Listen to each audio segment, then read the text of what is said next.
નમસ્કાર, good morning. આજે તારીખ છે 10 ઓગસ્ટ 2026 અને વાર છે સોમવાર. આજના આપણા એડિટોરિયલ પેજના ડિસ્કશનમાં આપણે શરૂઆત કરીએ ઇન્ડિયન એક્સપ્રેસ ન્યૂઝપેપરમાંથી જે પણ આર્ટિકલ મહત્ત્વના છે. હવે આ હાઇલાઇટેડ ન્યૂઝપેપર તમારે ટિપટોપ તૈયારી ટેલિગ્રામ ચેનલ પરથી લઈ લેવાનું છે.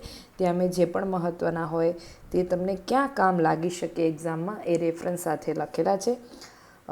અને સાથે એક વસ્તુ કે જે વસ્તુ પીટીની છે ત્યાં પીટી લખેલું છે મેઇન્સની, આનાથી સિવાય વધારે અહીંયા જે હાઇલાઇટ કરેલું હોય ને એનાથી વધારે કંઈ વાંચવાનું નથી, બરાબર, ન્યૂઝપેપરના પ્રોસ્પેક્ટિવમાં. અને જે એડિટોરિયલ ડિસ્કશન થાય છે, એડિટોરિયલ ડિસ્કશન સરસ તમારે સાંભળીને એની ન્યૂઝ બનાવવાની છે. તમને ગમે અને જો આ પ્રયાસને તમે પ્રમોટ કરવા માંગતા હોય તો કોમેન્ટ, લાઇક, શેર, સબસ્ક્રાઈબ આ બધું કરવાનું છે, બરાબર, એ તમારી ફરજ છે.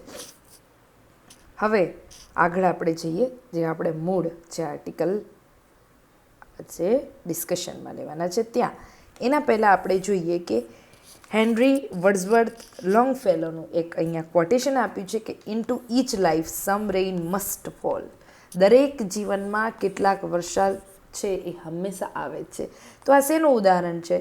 તો હોપનું, બરાબર, એક આશાનું કિરણ. એમ કે દરેક જીવનમાં કેટલાક કોઈ પણ પ્રકારના વરસાદ હોય, જરૂરી નથી કે ધોધમાર હોય, ઝીણો ઝીણો હોય, પરંતુ અમુક પ્રકારના વરસાદો આવે છે. હવે આ રેઇન છે એને તમે હોપમાં બી લઈ શકો અને આ રેઇન છે એને તમે તમારા સ્ટ્રગલ પીરિયડમાં પણ લઈ શકો. હવે આ તમારે જે કોન્ટેક્સ્ટમાં યુઝ કરવું હોય એના સંદર્ભમાં તમે વાપરી શકો. હવે આપણો આજનો આર્ટિકલ છે એ આર્ટિકલ કેટલા આપણે ડિસ્કસ કરવાના છે. તો એક તો ટેક ફંડમાં ટ્રસ્ટની જે વસ્તુ છે, આપણે ઇન્ડિયન એક્સપ્રેસનું જે તમે હાઇલાઇટેડ રોજ વાંચતા હો એક્સપિરિયન્સ, તો તમે એ એક્સપ્રેસમાં તમે જોયું હશે કે ફ્રન્ટ પેજ ઉપર જ ઇન્વેસ્ટિગેશન કર્યું હતું એના ઉપરથી. પછી ઇલેક્શન કમિશનનો એક આર્ટિકલ છે એ વાંચીશું. આની સાથે અહીંયા આપણા જે the writer is 18 chief economic adviser of government of India, બરાબર. તો આપણા ચીફ ઇકોનોમિક એડવાઇઝર છે સરકારના, એમને એક આર્ટિકલ લખ્યો છે, આ જોઈશું. આ 3 આર્ટિકલ આપણે આજે ચર્ચા કરીશું જે આપણા એક્ઝામ પોઈન્ટ ઓફ વ્યૂથી મહત્ત્વના છે એટલા માટે. હવે જોઈએ આ article. The government fund spurs research and development into deep tech sector like AI, space and quantum technology is commendable. તો એઆઈ, અવકાશ અને ક્વોન્ટમ ટેકનોલોજી જેવા ડીપ ટેક ક્ષેત્રોમાં સરકાર જે અત્યારે સંશોધન અને વિકાસને વેગ આપી રહી છે, તો આ સરકારનું આ જે ફંડ અહીંયા આપી રહી છે એ પ્રશંસનીય કામ છે, બરાબર. બીજું આગળ કહે છે કે પ્રાઇવેટ સેક્ટરનું જે R&D સ્પેન્ડિંગ છે આ ક્ષેત્રમાં, એ પાછળનો ખર્ચ પ્રાઇવેટનો ખૂબ ઓછો રહ્યો છે. સામાન્ય રીતે જે વેન્ચર કેપિટલ ન આપી શકે તેવું સ્થિર અને લાંબા ગાળાનું જે ભંડોળ છે, ઓર્ડિનરી વેન્ચર કેપિટલ ન આપી શકે, તો પછી આ દેશની ટેકનોલોજીની જે આ રેસ છે અન્ય દેશો સાથેની, એમાં આપણો દેશ પાછળ રહી જાય. એટલે ટૂંકમાંથી અહીંયા આપણને એક ઇન્ફરન્સ મળે છે કે પ્રાઇવેટ સેક્ટરનું કોન્ટ્રીબ્યુશન છે ઓછું છે, બરાબર. હવે આગળ કહે છે but the interaction of public money, બરાબર, ઇન્ટરસેક્શન ઓફ પબ્લિક મની, એટલે કે સરકારી જે નાણાં છે અને ખાનગી નેટવર્ક બંને વચ્ચે જે ઇન્ટરેક્શન થવું છે જોઈએ એનો રસ્તો છે એ કેવો છે? મુશ્કેલ છે. પ્રોસેસ છે થોડી હાર્ડ છે, ટ્રિકી છે. હવે તો એનું જોખમ છે એ જે અંદર શેર હોલ્ડર હોય એની વચ્ચે નહીં, પરંતુ એનું જોખમ કોણ ઉઠાવે છે? ટેક્સ પેયર, આપણે લોકો એનું જોખમ ઉઠાવીએ છીએ. બિકોઝ જો પ્રાઇવેટનું ઇન્વોલ્વમેન્ટ જ નથી, સરકારનું જ છે, તો પછી નુકસાન કે ફાયદો થાય તો સરકારને થાય. સરકાર એટલે કોણ? સરકારને પૈસા કોણ આપે? આપણે બધા, હું ને તમે. આગળ શું કહે છે આર્ટિકલ? કે આ પ્રક્રિયામાં હવે the process should inspire confidence that there level playing field for all.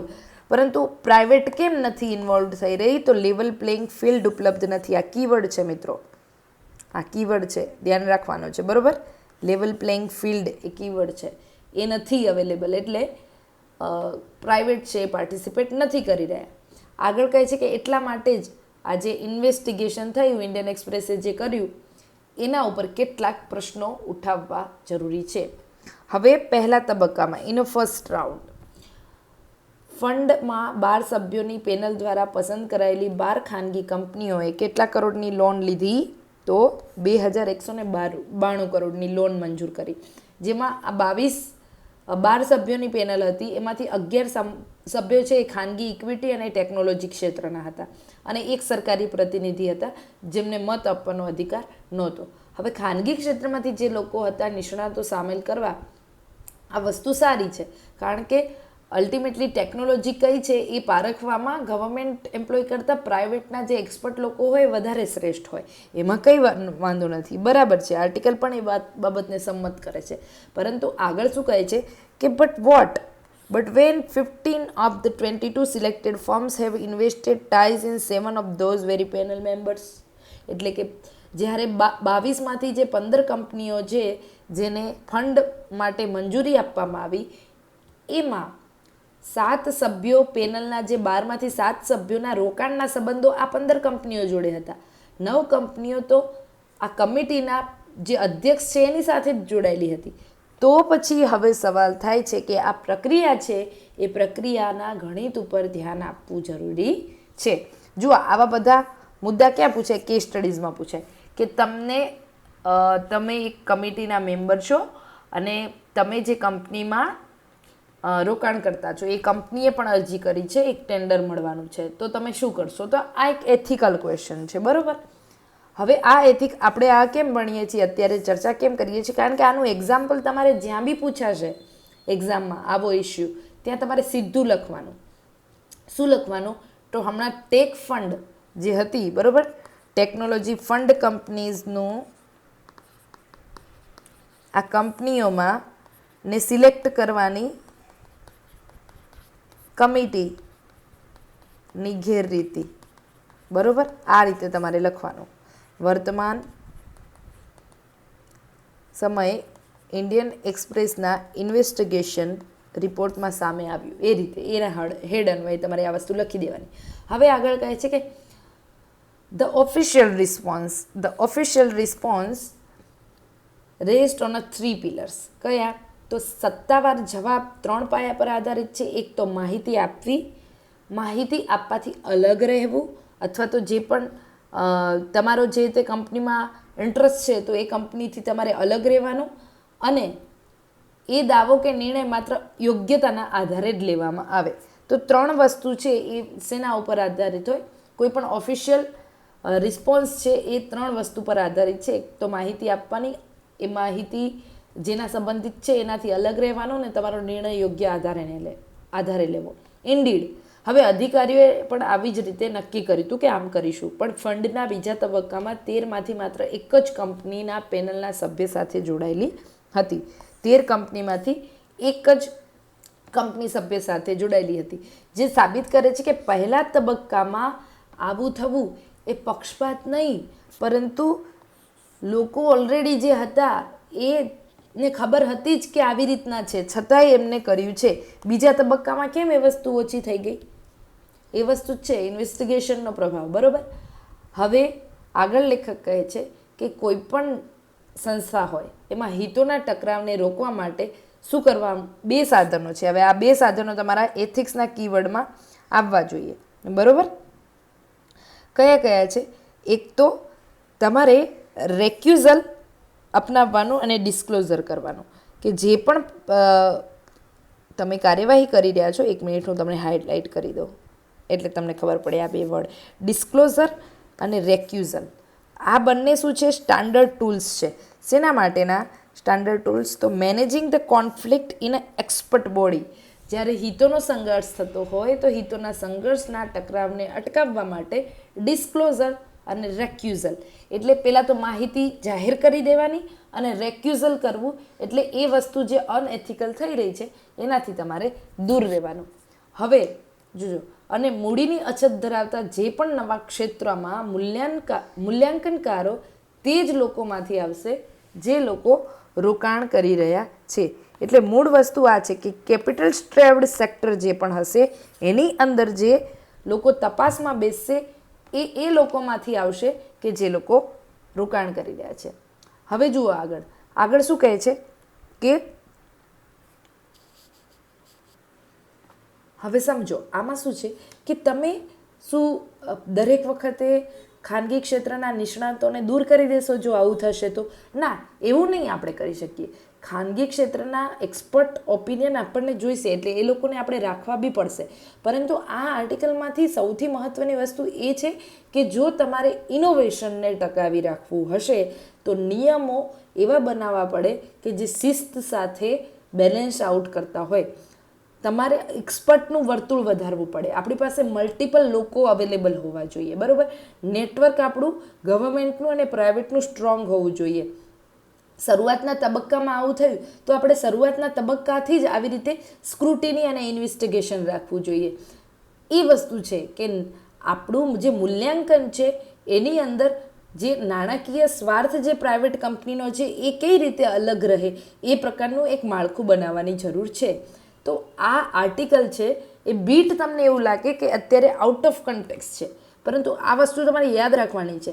કારણ કે હવે ક્વેશ્ચન પ્રાઇવેટાઇઝેશન થોડું વધે એ તરફના હશે તો પ્રાઇવેટાઇઝેશનનો જો કોઈ ક્વેશ્ચન પૂછાય છે તો એના કોન્સ તરીકે, એમની સમસ્યા તરીકે આવી વસ્તુ તમે લખી શકો કે ટેક ફંડમાં જે રોકાણ કરવાનું છે અને ટેક ફંડના ટેન્ડર જે કંપનીઓને આપવાના છે એમાં જે આવી ગેરરીતિઓ સામે આવી તો આ ગેરરીતિઓના સુધારા માટે તમે શું કરી શકો.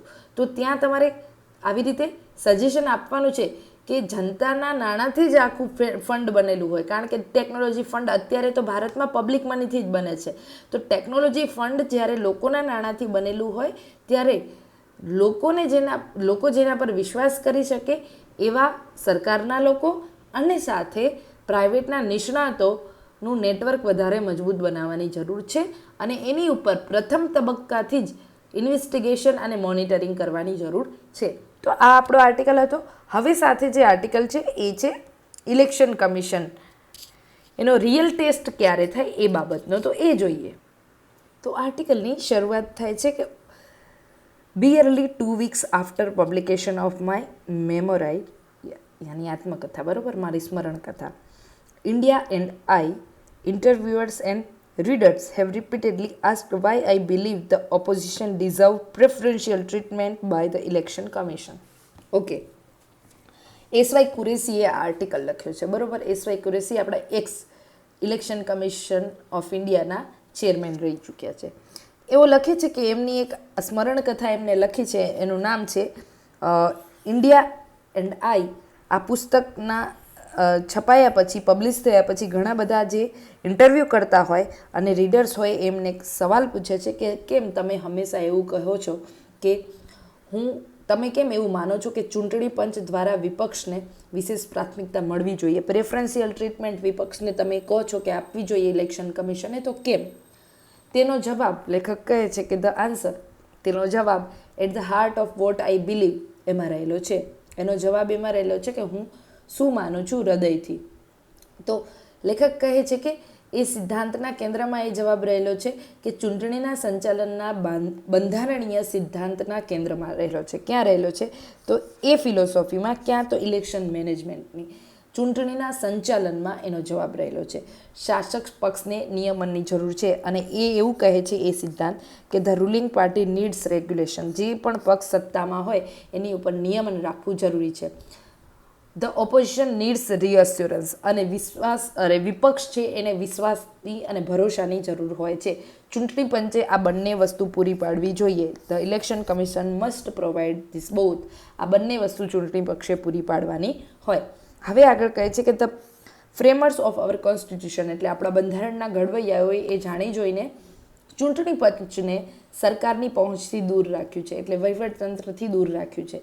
જો મેદાન પર મેદાન પરની રમતમાં અહીંયા જ કહે છે, બરાબર, કે જો મેદાન પરની રમતમાં કોઈ રેફરી છે, કોઈ ખેલાડી એક ખાસ કરીને કોઈ શાસક પક્ષની નજીક હોવાનું જણાય તો ચૂંટણી ઉપર લોકો વિશ્વાસ નહીં કરે. હવે આગળ લેખક કહે છે કે તેથી ચૂંટણી પંચને એક સ્વતંત્ર હોદ્દો આપવામાં આવ્યો છે એક બંધારણીય સંસ્થા તરીકે, અને આથી ચૂંટણીની પ્રક્રિયા છે, એની પવિત્રતા છે, એ ઇન્ટિગ્રિટી છે, એ આપણે જાળવવાની છે. આ વસ્તુ છે આખું તમારે એઝ અ પર્સપેક્ટિવ ઓફ એસે તમારે યાદ રાખવાનું છે. હવે એસે પૂછાતા નથી આવા, પણ કોઈ નાની એક્ઝામ સીસીઈની પરીક્ષામાં કે વગેરેમાં પૂછાઈ જાય તો આ વસ્તુ તમારે યાદ રાખવાની. આવી રીતે તમે આખો ફકરો એઝ ઇટ ઇઝ એક્ઝામમાં લખી શકો.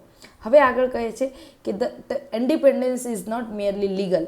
આ સ્વતંત્રતા જે તમને આપવામાં આવી છે એ માત્ર કેવી નથી કે this independence is not merely legal, it is institutional. તમને કાયદો જ માત્ર સ્વતંત્રતા આપે છે એવું નથી, પરંતુ તમને સંસ્થાગત રીતે પણ તમે સ્વતંત્ર છો. કોણ? તો ચૂંટણી આયોગ. બરોબર. હવે આગળ કહે છે કે as a serving civil servant appointed as a election commissioner relinquish his service and assume constitutional office. એનો મતલબ એવો થાય મિત્રો કે એક ચૂંટણી કમિશનર તરીકે નિયુક્ત થનાર સેવારત કોઈ પણ અધિકારી હોય એ પોતાની સરકારી નોકરી છોડીને બંધારણીય પદ સંભાળી રહ્યો છે. આટલું મહત્ત્વનું છે. બરાબર. કે જાણે હું કે તમે આપણે આઈએએસ કે આઈપીએસ કે પછી કોઈ પણ જગ્યાએ છીએ, રાજ્ય સરકારની કોઈ સેવામાં ઉચ્ચ પદે છીએ, તો આપણે ઇલેક્શન કમિશનમાં જ્યારે સેવા આપતા હોઈશું ત્યારે આપણે બંધારણીય પદ ઉપર છીએ, બાકી બધી નોકરીમાં આપણે બંધારણીય પદ ઉપર નથી. ઇન માય કેસ, હવે લેખક એવું કહે છે કે in my case I resigned from Indian administrative service a year, કે જેવું મેં આઈએએસ તરીકે રાજીનામું આપ્યું અને હું અલગ થયો ત્યારે એક ઊંડા બંધારણીય સિદ્ધાંતનું આ એક પ્રોજેક્શન છે. દેટ સેપરેશન રિફ્લેક્ટ, આ જે સેપરેશન છે એ રિફ્લેક્ટ કરે છે શેને? તો એક ઊંડા બંધારણીય સિદ્ધાંતને. એકવાર નિમણૂક થયા પછી ચૂંટણી કમિશનર વર્તમાન સરકારમાં નોકર તરીકે રહેતા નથી. પછી ચૂંટણી કમિશનર બીજી કોઈ સર્વિસ સરકારની નહીં કરી શકે. આ વસ્તુ ક્યાં આવે છે? તો આ વસ્તુ આવે છે no longer serves as a government of the day. કેમ? તમારો બેઝિક્સ વાંચશો પોલિટીમાં જઈને લક્ષ્મીકાંતમાં, ત્યાં લખ્યું છે કે ઇલેક્શન કમિશનર છે એ સેવાનિવૃત્તિ પછી સરકારમાં ફરજ નહીં બને, એ ડિબાડ. બરાબર. ડિબાડ આવો શબ્દ હશે. તો આ વસ્તુ ત્યાંથી છે. નોકર રહેતા નથી. તેમની નિષ્ઠા માત્ર ને માત્ર બંધારણ પ્રત્યે હોય છે. જેટલી વાર એ ઇલેક્શન કમિશન ઓફ ઇન્ડિયા તરીકે કામ કરશે, ઇલેક્શન કમિશનર્સ ઓફ ઇન્ડિયા તરીકે, ત્યારે એ સરકારના નોકર કહેવાશે નહીં. એટલી વાર એમને ડિબાર્ડ કરી દેવામાં આવશે. પછી એ પોતે પોતાનું કામ અગેન કરી શકે છે વોટ એવર ફોર્મમાં. બરાબર. આઈએએસ તરીકે કે ગમે તે હોય. હવે જુઓ આગળ વસ્તુ છે કે the Supreme Court has repeatedly reaffirmed this constitutional vision. Supreme કોર્ટે વારંવાર બંધારણીય દ્રષ્ટિકોણ જે આ છે એને હંમેશા મહત્ત્વ આપ્યું છે. ટીએન સેશન હાઇલાઇટ કરજો તમારી પાસે જો પીડીએફ હોય તો એમાં. બરાબર. 1 સેકન્ડ મને લઈ લેવા દો. યસ. તો TN Seshan Union of India versus Union of India, more recently in Anoop Barnwal of versus Union of India. આ બધી વખતે સુપ્રીમ કોર્ટે શું કહ્યું છે? આ બંને કેસમાં ભારપૂર્વક જણાવ્યું છે કે સ્વતંત્ર ચૂંટણી પંચ એ મુક્ત અને ન્યાયી ચૂંટણીઓ માટે અનિવાર્ય છે, જે બંધારણના મૂળભૂત માળખાનો ભાગ છે. હવે આ વસ્તુ તમે મેન્સમાં ના લખો, અહીંયા તમે ભણ્યા હોય તો પછી તમને માર્ક્સ ન મળે, એ વસ્તુ તો સાચી છે. એટલે બે કેસ યાદ રાખવાના, TN Seshan versus Union of India અને Anoop Barnwal versus Union of India. આ બંને કેસ તમારે તમારી એક્ઝામમાં લખવાના. કેમ? કારણ કે આની અંદર સુપ્રીમ કોર્ટે એવું જણાવ્યું છે કે સ્વતંત્ર ચૂંટણી પંચ છે એ મુક્ત અને ન્યાયી ચૂંટણીઓ માટે અનિવાર્ય છે, જે બંધારણના મૂળભૂત માળખાનો એક ભાગ છે. હવે આગળ આર્ટિકલ કહે છે કે but the constitution independence can not be measured only by legal safeguards. બરાબર. તો બંધારણીય સ્વતંત્રતા માત્ર કાનૂની સુરક્ષાથી માપી શકાતી નથી. એના માટે સંસ્થાકીય વર્તનમાં પણ ફરક અથવા તો પરિવર્તન આવવું જોઈએ.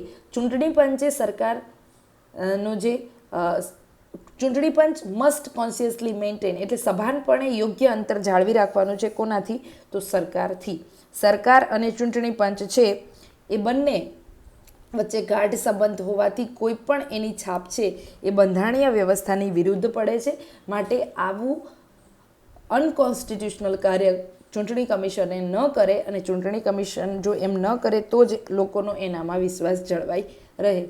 આગળ લેખક કહે છે કે that constitutional distance has important implication.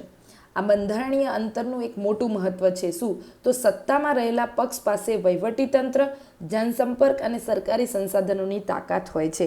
જે પક્ષ છે એ સત્તામાં છે એની પાસે શું હશે? એડમિનિસ્ટ્રેટિવ મશીનરી હશે, પબ્લિક વિઝિબિલિટી હશે અને ઓફિશિયલ રિસોર્સિસ હશે. The opposition has only its voice and its confidence that impartial constitutional authority will hear it fairly. જ્યારે વિપક્ષ પાસે માત્ર એ જ વિશ્વાસ હોય કે એ કંઈક કહેશે તો એ નિષ્પક્ષ બંધારણીય સંસ્થા એટલે કે આપણા કેસમાં અત્યારે ઇલેક્શન કમિશન ઓફ ઇન્ડિયા એ વસ્તુને સાંભળશે અને એમને ન્યાય આપશે. જ્યારે સત્તાપક્ષ પાસે કમ્પેરેટિવલી વધારે એ વખતે શું હોય છે, વહીવટતંત્ર કો, જનસંપર્ક કો કે સરકારી સંસાધનો કો, બધું એની પાસે વધારે હોય છે.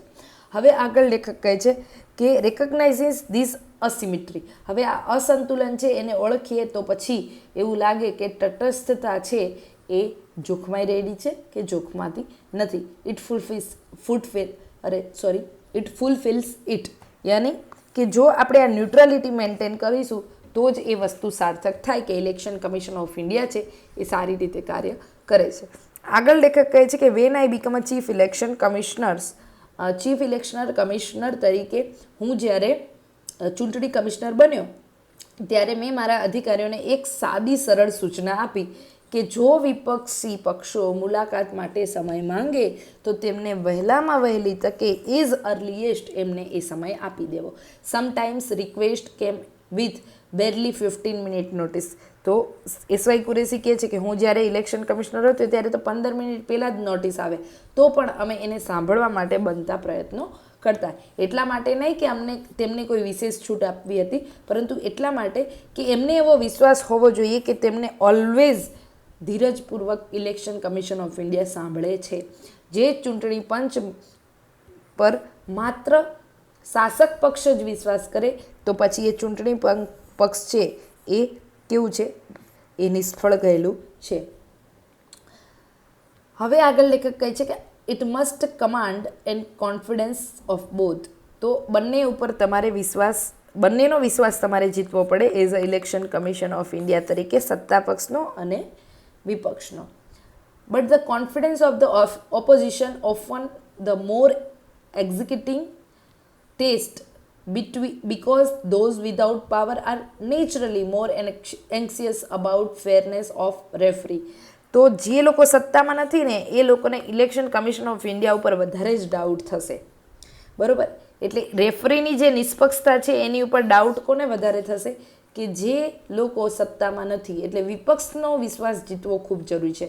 One incident of the Bihar assembly 2010નું એક અહીંયા એક્ઝામ્પલ આપે છે. એક્ઝામ્પલ તરીકે આ વસ્તુને યાદ રાખી લેજો કે અરાઉન્ડ 11 વાગ્યાની આસપાસ જ્યારે મતગણતરીની આગલી રાતે 11 વાગે લાલુ પ્રસાદ યાદવે લેખકને એક અસાધારણ વિનંતી સાથે ફોન કર્યો.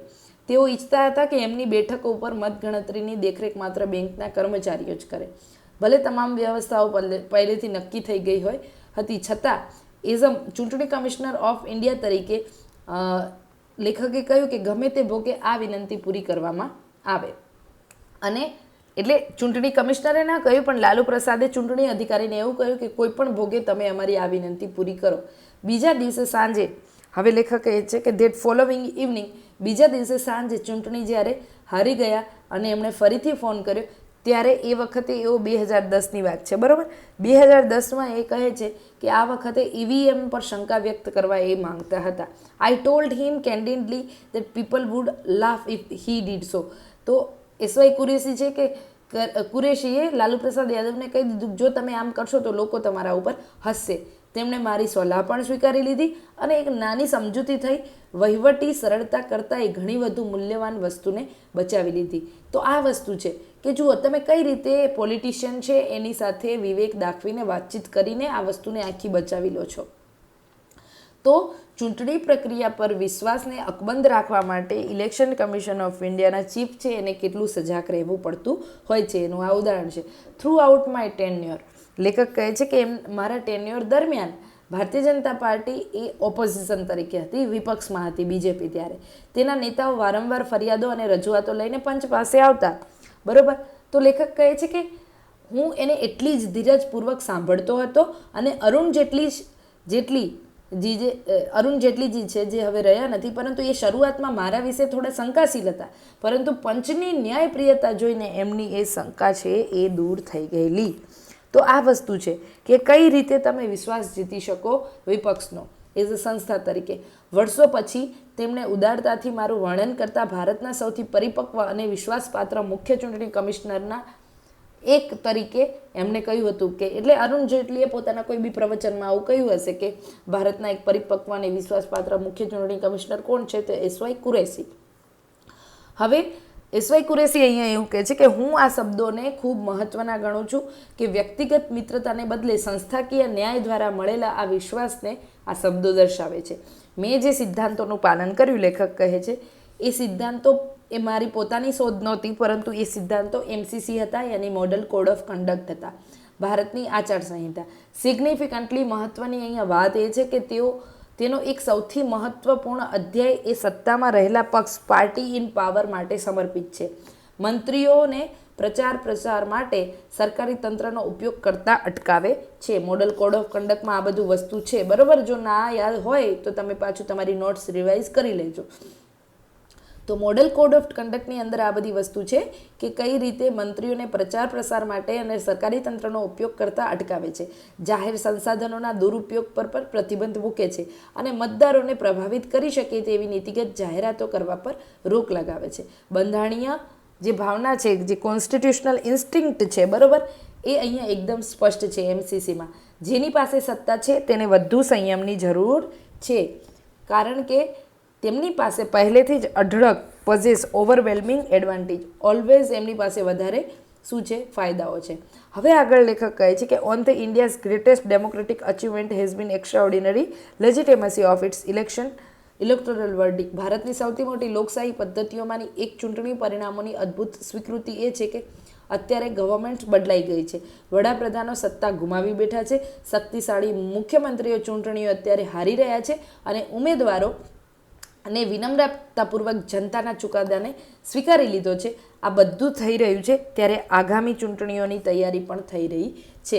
ધીસ કોન્ફિડન્સ, ચૂંટણી પ્રક્રિયા પરનો આજે આ વિશ્વાસ છે, આપણી ચૂંટણીઓની અત્યારે જે ઉભરતી લોકશાહી માટે ચૂંટણીને શું બનાવ્યું છે, એક આદર્શ ફોર્મ બનાવ્યું છે. It is precisely because the reputation is so precious that recent development should be concern us all. પરંતુ ચોક્કસપણે આ પ્રતિષ્ઠા એટલી બધી કિંમતી છે કે તાજેતરની ઘટનાઓએ આપણા સૌ માટે ચિંતાનો વિષય બની ગઈ છે. ડ્યુરિંગ 2024 જનરલ ઇલેક્શન, સામાન્ય ચૂંટણીઓ દરમિયાન વિપક્ષી પક્ષોએ વારંવાર ફરિયાદ કરી કે આચારસંહિતાનો ભંગ અંગેની તેમની જરૂરિયાત પર ઝડપી અને પારદર્શક વિચારણા કરવામાં આવે.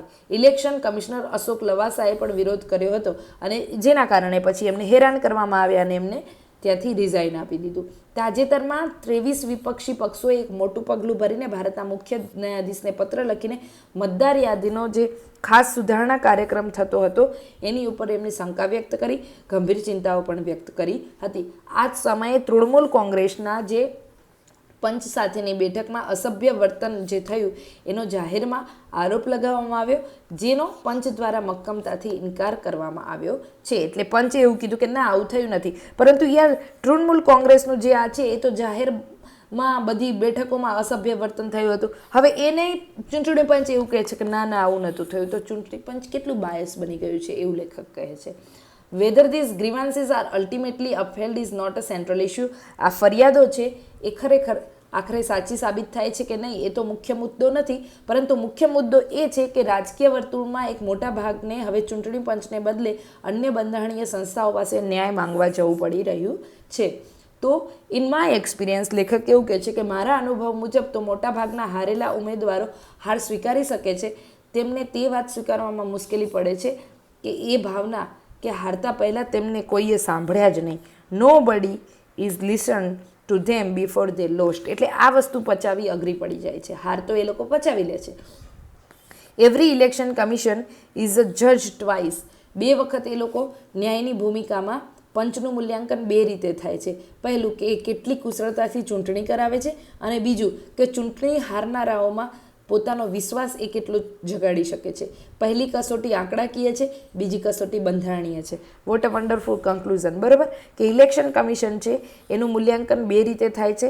એક તો એ જ્યારે ચૂંટણી કરાવે ત્યારે એનું મૂલ્યાંકન તમે આંકડાકીય રીતે કરી શકો છો, ફર્સ્ટ ઇઝ સ્ટેટિસ્ટિકલ, અને બીજું એનું મૂલ્યાંકન એ રીતે થાય કે confidence its inspiration among those who lose them. એટલે જે લોકો ચૂંટણી હારી ગયા છે, ભલે હારી ગયા છે, પરંતુ એમનો વિશ્વાસ ચૂંટણી કમિશનમાં કેટલો છે.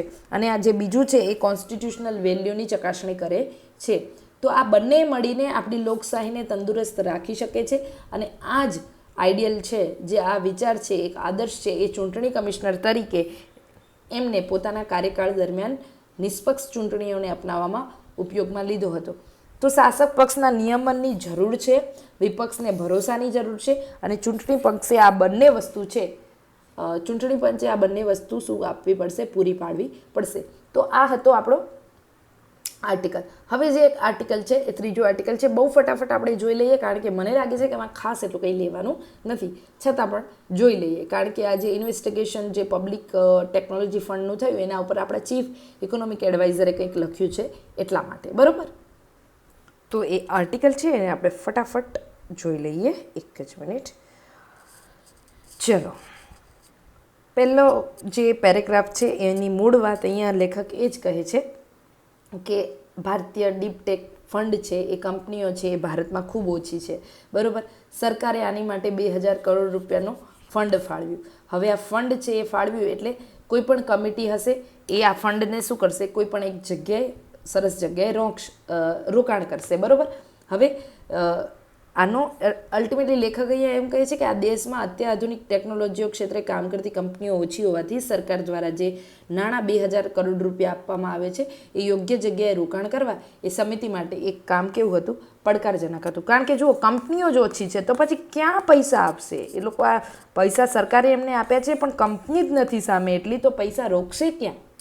આપણે જે પહેલો આર્ટિકલ જોયો ને કે જેમાં વાત હતી કે આ જે તમને સોંપવામાં આવી છે જવાબદારી, તો તમારે નિષ્પક્ષપણે અપનાવવી જોઈએ. પણ અહીંયા આ જે સરકારનો પક્ષ મૂકે છે, કંપનીઓ જો છે તો પછી અમે નેક્સસ નહીં હોય તોય એવું સાબિત થશે કારણ કે કંપનીઓ જ અલ્ટિમેટલી ઓછી છે.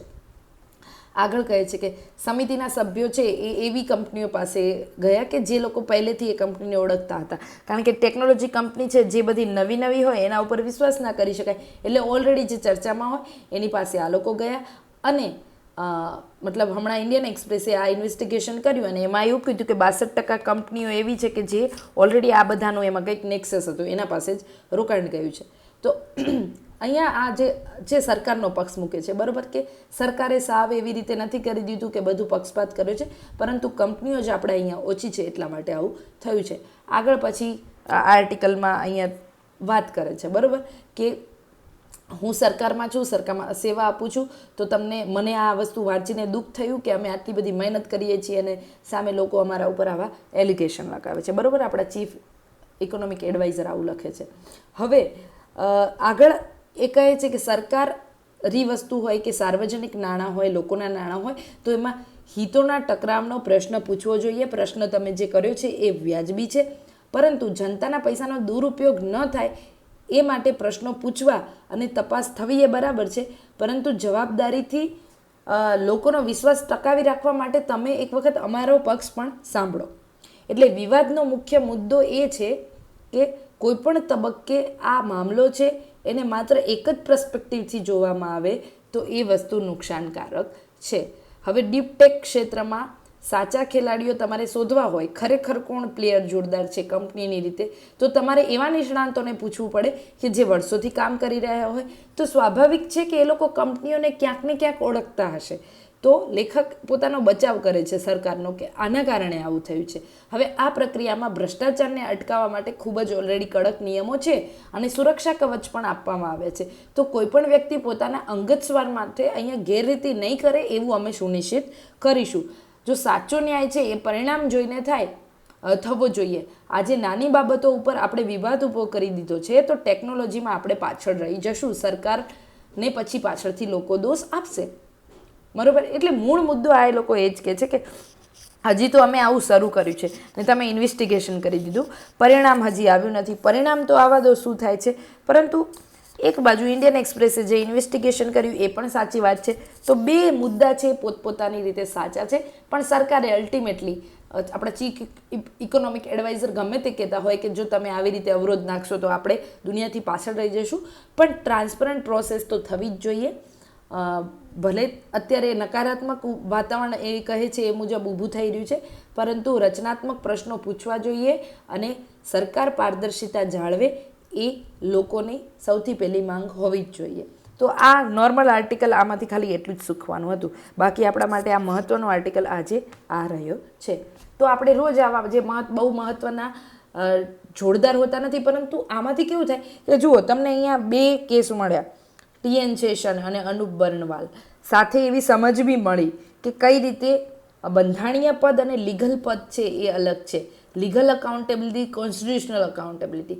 તો આવી બધી વસ્તુઓ તમે આનાથી શીખતા રહેશો. એટલા માટે તમારે રોજ આ અડધો કલાક 45 મિનિટનું હોય, તમે 2x સ્પીડે સાંભળો તો 15 મિનિટમાં આર્ટિકલ પતી જાય, બરાબર. તો આ રીતે તમે સાંભળશો તો તમને ડે બાય ડે આનું ઇમ્પ્રુવમેન્ટ દેખાશે. Thank you so much. તમે આ વસ્તુને જોઈ, જાણી અને ગમી હોય તો લાઇક, શેર, સબસ્ક્રાઈબ કરવાનું ભૂલશો નહીં.